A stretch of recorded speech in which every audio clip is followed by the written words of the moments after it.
तो हेलो दोस्तों, कैसे हैं। चलो आज प्रारंभ करते हैं हड़प्पा सभ्यता।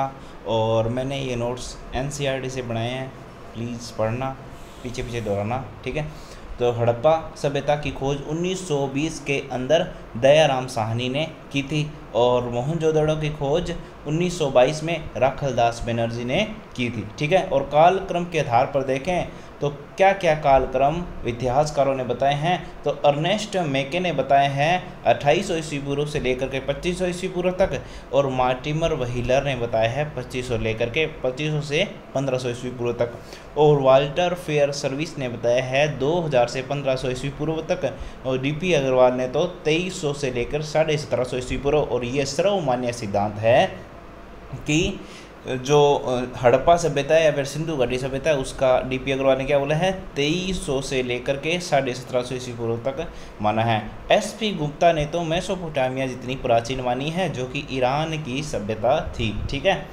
फिर देखते हैं कि इसके क्या स्थल है, कहाँ स्थल है। तो स्वतंत्रता से पूर्व खोजे गए ओनली 40 या फिर 50 स्थल थे, ठीक है। वर्तमान में इसके लगभग 1400 स्थल खोजे जा चुके हैं। सर्वाधिक भारत में है 917, पाकिस्तान में 481 हैं, 2 हैं अफगानिस्तान के। फिर देखें इसका विस्तार अगर देखें तो उत्तर से दक्षिण तक इसका विस्तार उत्तर में मांडा जम्मू कश्मीर से लेकर के दक्षिण में देमाबाद महाराष्ट्र तक, और पूर्व के अंदर आलमगीरपुर यूपी से लेकर के, और पश्चिम के अंदर सुतकांगेडोर बलूचिस्तान तक इसका फैलाव था। और उत्तर से दक्षिण तक इसकी लंबाई 1400 किलोमीटर, और उसके बाद पूर्व से पश्चिम तक इसकी 1600 किलोमीटर थी। लगभग क्षेत्रफल देखा जाए तो 15 लाख किलोमीटर क्षेत्रफल था, ठीक है दोस्तों। कितना? 15 लाख किलोमीटर क्षेत्रफल था। अगर मिस्र की सभ्यता से देखी जाए तो, या फिर नील नदी की सभ्यता देखी जाए तो यह इसका क्षेत्रफल 20 गुना बड़ा मिलता है। अगर अपन मिस्र व मेसोपोटामिया दोनों की एक साथ मिला लें तो उन दोनों से 12 गुना बड़ा क्षेत्रफल है, जो कि 15 लाख वर्ग किलोमीटर हैं। और लगभग 1100 बस्तियां सरस्वती नदी किनारे मिली है और 40 बस्तियां सिंधु नदी किनारे मिली है। तो इसको सिंधु घाटी सभ्यता भी बोलते हैं, इसको सिंधु सरस्वती सभ्यता भी बोलते हैं इसको। और सर्वाधिक बस्तियां किसके किनारे मिली है दोस्तों? आपको लगेगा सिंधु किनारे नहीं, यह सरस्वती किनारे भी मिली हैं, जो कि वर्तमान में एक विलुप्त नदी है, ठीक है। इसी कारण उसकी चर्चा अधिक नहीं की जा सकती। अब देखें दोस्तों, स्थान कहाँ कहाँ से क्या क्या चीज़ मिली है। तो मैंने आपको बताया था पाकिस्तान से 481 स्थानों से सिंधु घाटी या फिर हड़प्पा सभ्यता का जो स्थल है वो प्राप्त हुए हैं। भारत से 917 स्थल प्राप्त हुए हैं, और अफगानिस्तान से मैंने आपको बताया था 2 मिले थे। मुख्य कौन कौन से हैं? तो पाकिस्तान के पंजाब प्रांत में हड़प्पा, गनेरीवाला, सराय खोला, जलीलपुर। पंजाब प्रांत से कौन कौन से मिले हैं? हड़प्पा, गनेरीवाला, सराय खोला और जलीलपुर। सिंध से कौन कौन से मिले हैं? पाकिस्तान के सिंध प्रांत से तो मोहनजोदाड़ो, चनहूदड़ो, कोट दीजी। और फिर बलूचिस्तान से सुतकांगेडोर, सूतका को है, बालाकोट। वापिस बोलें, सुतकांगेडोर, सूतका को है, बालाकोट। यह बलूचिस्तान से मिले हैं। भारत के अंदर कहाँ कहाँ से कौन से स्थल मिले हैं? तो भारत के अंदर जम्मू एंड कश्मीर से एक तो मांडा, जो कि उत्तरी है स्थल, और फिर भारत के पंजाब से रोपड़, कोटला निहंग खान, ये कोमा मैंने गलत लगा दी, तो ये कोटला निहंग खान पूरा है, ठीक है। और फिर संघोल, ये पंजाब से। हरियाणा से सीसवाल, बनावाली, मीताथल, राखीगढ़ी, ठीक है। यूपी से आलमगीरपुर, जो कि मेरठ के अंदर हैं, हुल्लास सहारनपुर के अंदर है। तो यूपी से आलमगीरपुर और हुल्लास मिले हैं। राजस्थान से कालीबंगा मिला है, और गुजरात से लोथल, सूरकोटड़ा, धोलावीरा, मालवण, भगतराव और रंगपुर, ये गुजरात से मिले हैं दोस्तों, ठीक है। फिर देखें कि महाराष्ट्र से देमाबाद मैंने आपको पढ़ाया था, जो कि दक्षिण की तरफ है, अंतिम छोर, ठीक है। हड़प्पा सभ्यता के बारे में देखते हैं। हड़प्पा रावी नदी के किनारे स्थल पाया गया। सर्वप्रथम मैं आपको बता दूं कि मैंने आपको बताया था कि 1920 के अंदर दयाराम साहनी ने हड़प्पा की खोज की थी या फिर उत्खनन कार्य करवाया था, ठीक है। खोज इसकी दयाराम साहनी ने नहीं की थी, ठीक है। इसकी खोज अन्य जॉन मार्शल ने की थी, ठीक है। उन्हीं के निर्देशन में इसका कार्य हुआ था, लेकिन जो प्रथम उत्खननकर्ता थे वह दयाराम साहनी थे, ठीक है क्या, 1920 के अंदर। और सर्वप्रथम हड़प्पा स्थल खोजा गया सिंधु घाटी सभ्यता का, इसीलिए इसे हड़प्पा सभ्यता कहते हैं। और हड़प्पा का क्षेत्रफल 150 हेक्टेयर है। आपको याद क्या रखना है कि इसके पूर्व की तरफ मिला है एक नगर टीला और पश्चिम की तरफ मिला एक दुर्ग टीला। ये क्या है, दुर्ग टीला अपेक्षाकृत ऊंचा है, ठीक है, किससे, नगर टीले से, लेकिन छोटा है। लेकिन नगर टीला लंबाई में बड़ा है लेकिन नीचा है। मान्यता है कि इस टीबे के अंदर है ना जो नीचे वाला, इसके अंदर नगर था और बस्तियां थी और इसके अंदर दुर्ग था और बड़े लोग रहते थे। आगे सामाजिक व्यवस्था के अंदर अपन ऐसे पढ़ेंगे, ठीक है क्या। फिर देखें कि हड़प्पा से दुर्ग में 6 अनागार मिले हैं, एक नंबर बात। दूसरा, अनाज कूटने के चबूतरे भी हड़प्पा से मिले हैं। तो अपने को याद क्या रखनी है, एक तो अनागार मिले हैं जो कि सब जगहों से मिले, लेकिन 6 अनागार हड़प्पा सभ्यता से मिले हैं और अनाज कूटने के चबूतरे हमें हड़प्पा सभ्यता से मिलते हैं, ठीक है क्या। फिर एक और आपको याद रखना है हड़प्पा सभ्यता का कि श्रमिक आवास के प्रमाण भी हमें हड़प्पा सभ्यता से मिले हैं। तो आप तो कैसे याद रखोगी कि 6 अनागार मिले, ठीक है। अनागार के बाद अब मैंने आपको क्या बात बताई थी, एक क्या मिले हैं और अनागार के अलावा, हाँ, अनाज कूटने के चबूतरे, ठीक है। तो आप तो मैं बताऊँ कैसे याद करा कि अपने को तो अनागार मिले 6, ठीक है। फिर उनके बाहर अनागार मिले, अनागार कूटने के लिए श्रमिक चाहिए, तो ये अपने को 3 चीज़ें हड़प्पा से मिली। फिर देखिए कि और क्या क्या चीज़ें मिली। एक तो मिट्टी के बर्तन मिले, तांबे और कांसे के उपकरण मिले। ध्यान रखना दोस्तों, तांबे और कांसे दोनों के उपकरण मिले हैं और पकाई हुई मिट्टी की आकृतियाँ भी मिली है और मोहरें भी प्राप्त हुई है। तो हड़प्पा सभ्यता का खोज 1920 में किसने, दयाराम साहनी ने की थी और 150 वर्ग किलोमीटर इसका क्षेत्रफल है। रावी नदी किनारे हैं और 6 अनागार मिले हैं, अनाज कूटने के चबूतरे हैं, साथ में ही श्रमिक आवास के प्रमाण हमें हड़प्पा सभ्यता से मिलते हैं। फिर है दोस्तों मोहनजोदाड़ो, जो कि कहाँ पर है मोहनजोदाड़ो, पाकिस्तान के सिंध प्रांत के अंदर है और इसकी खोज 1922 में राखालदास बनर्जी ने की थी। इसका शाब्दिक अर्थ होता है मुर्दों का टीला। ये क्वेश्चन आया हुआ है और पूछा जा सकता है कि मोहनजोदाड़ो का जो शाब्दिक अर्थ क्या है, मुर्दों का टीला, और सिंधु नदी किनारे हैं मोहनजोदाड़ो, ठीक है क्या। हमने हड़प्पा पढ़ा था वो रावी नदी किनारे था और मोहनजोदाड़ो सिंधु नदी किनारे है। इसके अंदर भी सेम क्या चीज़ मिलती है कि पश्चिमी दुर्ग टीला तो मिलता है ऊंचा लेकिन छोटा, और पूर्वी जो नगर टीला है वह है बड़ा लेकिन नीचा है, ठीक है। दुर्ग टीले के अंदर हमारे को एक तो स्नानागार, जो कि सामाजिक स्नानागार माना जाता है, अनागार और सभा भवन।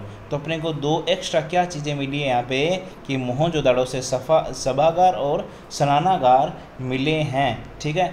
और पुरोहित आवास के भी प्रमाण मिले हैं हमें हड़प्पा सभ्यता, जहाँ श्रमिक आवास के प्रमाण मिलते हैं वहाँ ही हमें मोहनजोदाड़ो के अंदर पुरोहित आवास के प्रमाण मिलते हैं। सड़कें समकोण पर हैं, क्षेत्रफल इसका 250 हेक्टेयर है। और फिर सिंधु सरस्वती सभ्यता का सबसे बड़ा स्थल है कौन सा, मोहनजोदाड़ो स्थल सिंधु सभ्यता का सबसे बड़ा स्थल माना जाता है। तो अपने को इसके अंदर विशेष रूप से क्या बात ध्यान रखनी है कि एक तो हमारे को स्नानागार ध्यान रखना है जो मोहनजोदाड़ो से मिला है, और सभा भवन भी एक बड़ा मोहनजोदाड़ो से मिला है, और इसके अलावा पुरोहित आवास के प्रमाण हमें मोहनजोदाड़ो से मिले हैं।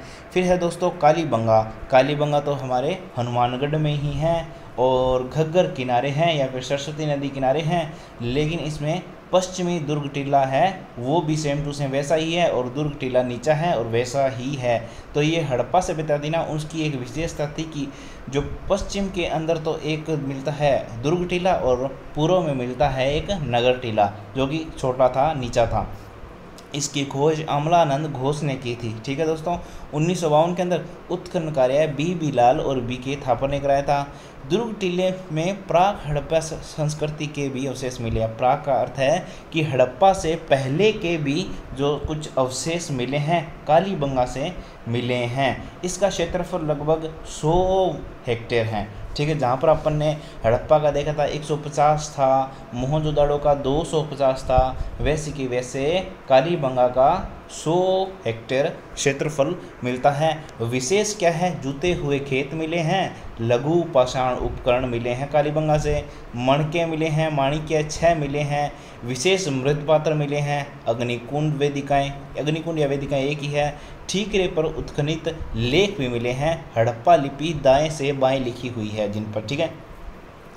तो हमने अभी तक पढ़ा कि हड़प्पा से अपने को विशेष क्या मिले हैं, अनागार 6, अनाज कूटने के चबूतरे मिले और उसके साथ ही श्रमिक आवास के प्रमाण मिले। वैसे मोहनजोदाड़ो से हमें सार्वजनिक स्नानागार के अवशेष मिले हैं, अनागार, और इसके अलावा हमें पुरोहित आवास के प्रमाण मोहनजोदाड़ो से मिले हैं, ठीक है। और इन सभी में पक्की ईंटों का प्रयोग किया गया था। और कालीबंगा है ना, उसके अंदर धूप से पकाई गई ईंटों का प्रयोग किया गया। इसी कारण कालीबंगा को दीनहीन बस्ती भी कहा जाता है। इसके साथ ही कालीबंगा को जो दशरथ शर्मा है उन्होंने हड़प्पा सभ्यता की तीसरी राजधानी कही है। और इसके अलावा जो कालीबंगा सभ्यता है उसे ही जो भारत के अंदर स्वतंत्रता के बाद खोजा गया बड़ा एक स्थल था, या फिर प्रथम बड़ा स्थल था जो कि खोजा गया था, ठीक है, स्वतंत्रता के बाद।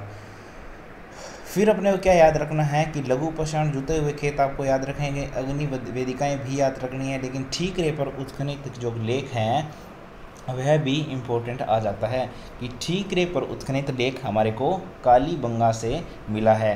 रोपड़ जो कि भारत के पंजाब के अंदर मिला है, और शिवालिक पहाड़ियाँ सतलज के बाएं तट पर मिलता है। जैसे सतलज नदी लास्ट नदी है पंचनद की, ऐसे, और इसका बायां कौन सा हुआ, इसका बायां हो गया, कौन सा होएगा, ये वाला, ठीक है। इस तरफ कहीं पे भी अपने को जो रोपड़ है वो पंजाब के यहाँ पे, ठीक है, रोपड़ वहाँ पे मिलता है, ठीक है, बाएं तट पर है, ये ध्यान रखना। और इसके बाद क्या है कि इसके उत्खनन कार्य किसने किया, 1953-56 के अंदर यज्ञदत्त शर्मा ने करवाया इसका उत्खनन कार्य।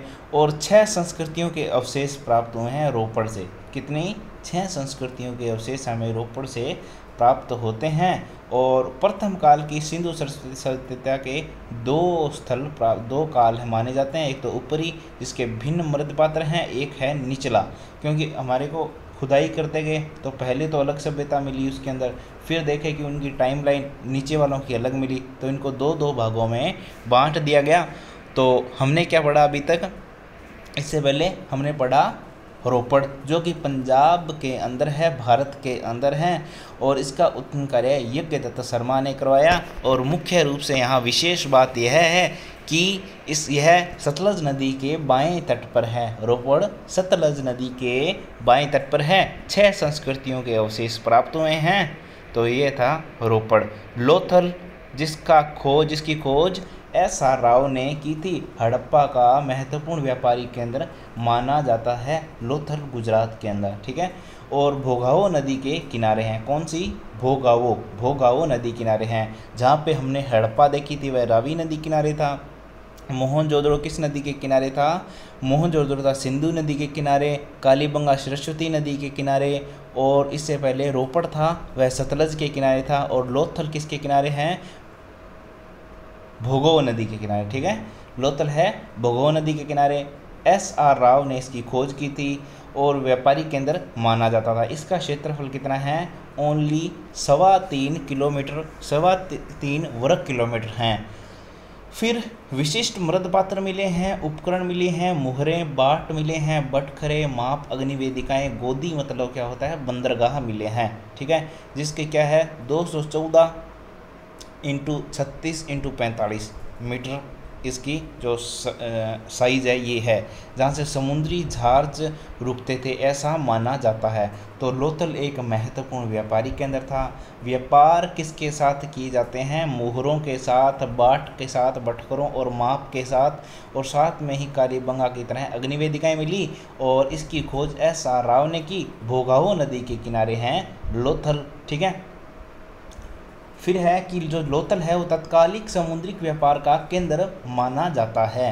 हरा खिगड़ी हरियाणा के अंदर मिला था।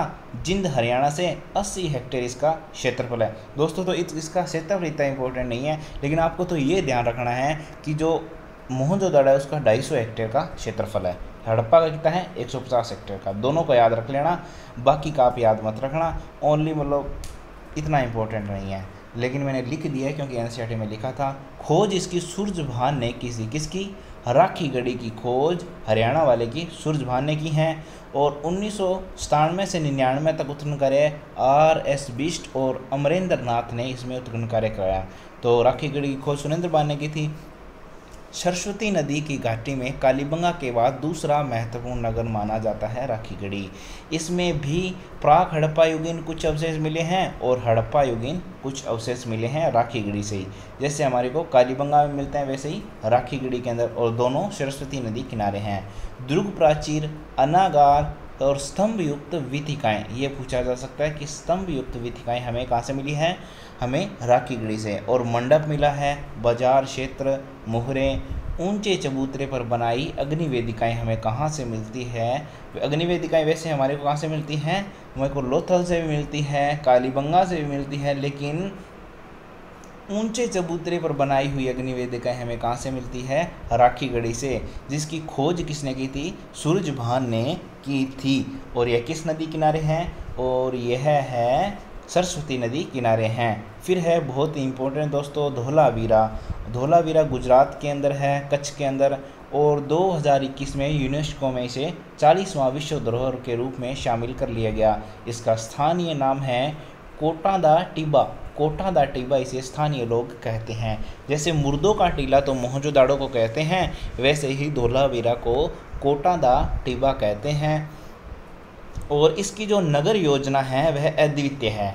इसमें कुछ विशेषताएं हैं, जैसे कि हमने देखा कि जो नगर है वो 3 भागों में बंटा हुआ है। जैसे अब अभी तक अपन देखे कि 2 ही थे, एक तो अपना ऊंचा था लेकिन दुर्ग छोटा था, और दूसरा बड़ा था लेकिन नीचा था। बड़ा था लेकिन नीचा था, ये नगर था, और ये वाला कौन सा था, ये दुर्ग था।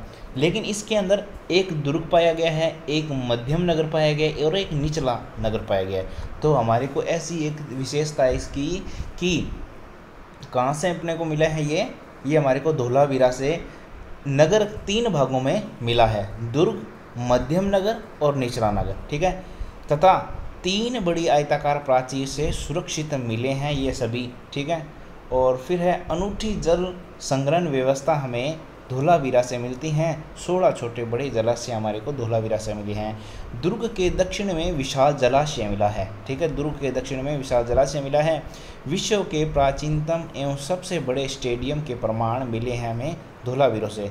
तो आप तो एक तो विशाल जलाशय याद रखना, बड़ा स्टेडियम याद रखना, ठीक है। चारों ओर दर्शक बैठने की व्यवस्था है, तो ये तो आप कर ही दोगे अगर आपको स्टेडियम याद रहा, बड़ा जलाशय याद रहा।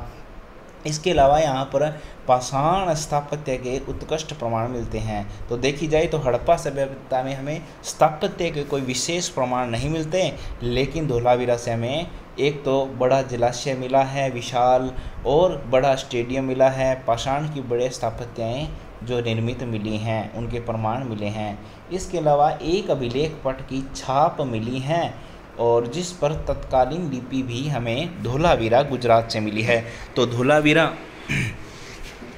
के बारे में आपने क्या पढ़ा, हाँ, तो धोलावीरा की खोज JP जोशी ने की थी, और 40वां विश्व धरोहर यूनेस्को के अंदर डाल दिया गया। 3 भागों में दुर्ग बंटा हुआ है, मतलब जो नगर बंटा हुआ है। इसके अलावा एक यहाँ पर बड़ा जलाशय 16 मिलते हैं, जलाशय व्यवस्था मिलती है, और स्थापत्य के यहाँ पे प्रमाण, पाषाण स्थापत्य के प्रमाण भी मिलते हैं, बड़ा स्टेडियम भी मिलता है, और जो छाप है वो अभिलेख पट की वह भी मिली है, ठीक है। फिर देखें कि नगर योजना, पश्चिम में दुर्ग, देखें पश्चिम में दुर्ग, ठीक है, और पूर्व में अपेक्षा करते निम्न तल पर नगर, ठीक है। दुर्ग सार्वजनिक महत्व और भवन प्राप्त हुआ है। चारों ओर ईंटों से निर्मित दीवार है, और रास्ता जहाँ पर पुरोहित रहता था दुर्ग के अंदर, ठीक है। फिर है पूर्व में जो निम्न तल था उसमें ऐसे माना जाता है कि जनता रहती थी। सड़कें समकोण पर हैं। 3 प्रकार की सड़कें हैं, मुख्य सड़क है, और मोहल्ला सड़क है, और गली सड़क है। 3 प्रकार की हैं। मिट्टी से निर्मित हैं क्या सड़कें, और सड़कों के दोनों ओर नालियाँ बनी हुई है। जो हड़प्पा सभ्यता की एक विशेषता मानी जाती है। ये नगर योजना है जो हड़प्पा सभ्यता या फिर मतलब आप बोलो कि सिंधु घाटी सभ्यता के बारे में है, ठीक है क्या। फिर देखें कि भवन में ईंटों का प्रयोग किया गया है सिंधु घाटी सभ्यता के, ठीक है। सौराष्ट्र एवं कच्छ क्षेत्र में पत्थर का भी प्रयोग किया गया। यह महत्वपूर्ण बात है कि जो गुजरात का एरिया है वहाँ पर पत्थर का भी प्रयोग मिला है हमें मोहनजोदाड़ो के अंदर। और इसके अलावा ईंट है, उसका साइज़ देखें आप, क्या है, 30 इंटू 15 इंटू 7.5 सेंटीमीटर है। तो इसको 1 मान लो, इसको 2 मान लो, और इसको कितना मान लो, 4, है ना, सही है ना। तो इसको 4 मान लो। तो ये अनुपात में हमें मिली है ईंट का साइज़, ठीक है, 4, 2, 1 अनुपात में मिला है। और परकोटे में ईंट का साइज़ है ना, जो बाहर वाली दीवार है उसके अंदर देखें क्या मिला है, 40, 20, 10। तो इसको 1 मान लो, इसको 2 मान लो, इसको भी 4, सेम टू सेम साइज़ ये हैं, लेकिन बड़ा कर दिया गया है साइज़, ठीक है। और फिर देखें कि हाँ, भवनों के आकार में भिन्नता है। अमीर और गरीब के कारण दुर्ग और अपन ने देखा आंगन की व्यवस्था है, आंगन में 3000 कक्ष हैं, स्नानागार हैं, शौचालय की व्यवस्था है, पाकशाला भी है और कुआं भी बना हुआ है। पक्की ईंटों से बने हुए हैं स्नानागार, नालियाँ और कुएं। मुख्यतः जो स्नानागार, नालियाँ और कुएं थे पक्की ईंटों से बने हुए हैं। तो ऐसा माना जाता है कि स्वच्छता का बहुत अधिक ध्यान रखा गया था सिंधु घाटी सभ्यता के अंदर, ठीक है दोस्तों। अब अपन दूसरा है जो पार्ट 2 के अंदर करते हैं। धन्यवाद दोस्तों।